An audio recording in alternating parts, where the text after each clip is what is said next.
मैं दीवाना हो। मोर संग जाबे के नाही मोला तहाँ बताना हो।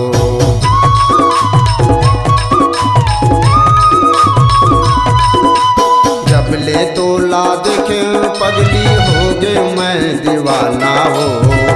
मोर संग जाबे के नाही मोला तैं बताना हो।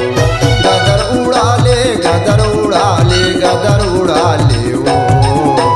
गदर उड़ा ले गदर उड़ा ले गदर उड़ा ले ओ। ते हवस तुम्हारी हो बड़े भैया की सारी रे समझिन मजा उड़ा ले। ते हवस तुम्हारी हो बड़े भैया की सारी रे समझिन मजा उड़ा ले।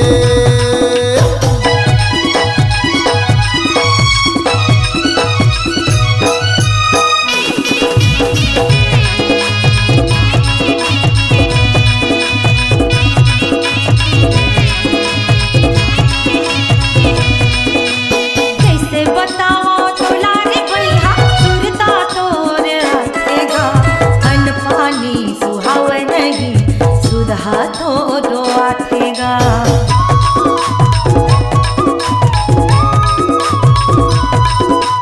कैसे बताओ तोला रे भैया सुरता तोरे आठेगा। अन्न पानी सुहावे नहीं सुध हाथों दो आठेगा। पाटन घुमा दे गंगा घुमा दे बिरला घुमा देगा। पाटन घुमा दे गंगा घुमा दे बिरला घुमा देगा।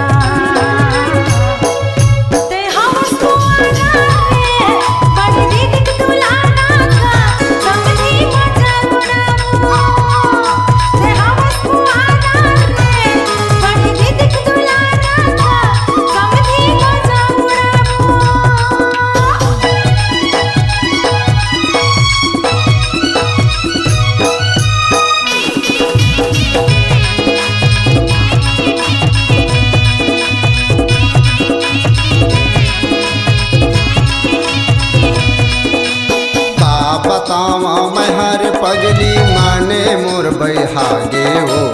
घरे दुआ संग भारी ल छोड़ के तोरे पाछू माया गे हो।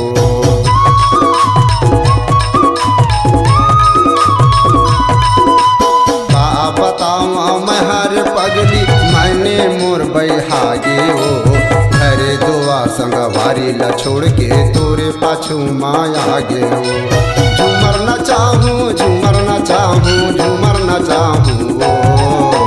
झूमर न चाहूँ झूमर न चाहूँ झूमर न चाहूँ ओ। ते हवस तुम्हारी हो बड़े भैया की सारी रे समझिन मजा उड़ा ले। ते हवस तुम्हारी हो बड़े भैया की सारी रे समझिन मजा उड़ा ले।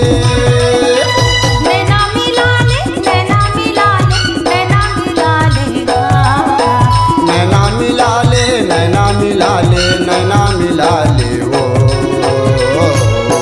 ते हवस तुम्हारी हो बड़े भैया की सारी रे समझिन मजा उड़ा ले।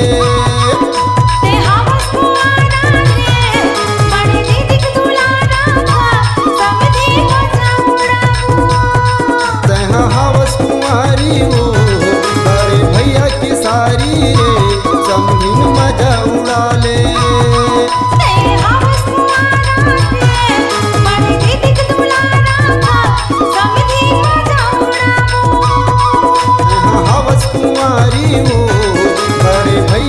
सारी रे समझिन मजा उड़ा ले।